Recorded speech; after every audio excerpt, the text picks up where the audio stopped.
धुळ्यातील शासकीय विश्रामगृहात बुधवारी रात्री 1,84,84,00,000 रुपयांची रोकड सापडली। अधिकाऱ्यांना ही रक्कम आमदारांच्या समितीला देण्यासाठी जमा केल्याचा आरोप माजी आमदार अनिल गोटे यांनी केलेला आहे। या प्रकरणावरून शिवसेना उबाठा गटाचे नेते आणि खासदार संजय राऊत यांनी शिवसेना शिंदे गटाला आणि आमदार अर्जुन खोतकर यांना घेरले। सरकारी जागेमध्ये पैसे जमा होत आहेत, त्यामुळे मुख्यमंत्री देवेंद्र फडणवीस यांचं गृह खातं नेमकं काय करतंय असा सवाल त्यांनी उपस्थित केलाय। राऊत असं म्हणतात की महाराष्ट्र विधानमंडळाच्या अंदाज समितीचा 3 दिवसीय दौरा धुळ्यात सुरू झाला होता।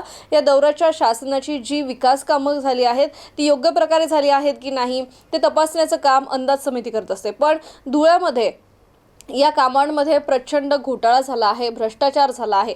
यामुळे शिवसेना नेते आमदार अर्जुन खोतकर यांनी ठेकेदारांना काळ्या यादीमध्ये टाकण्याची धमकी दिली होती। त्यानंतर 15 कोटी रुपये जमा करण्याची जबाबदारी एका ठेकेदाराने घेतली होती। गेल्या 3 दिवसांपासून ही रक्कम जमा होत होती।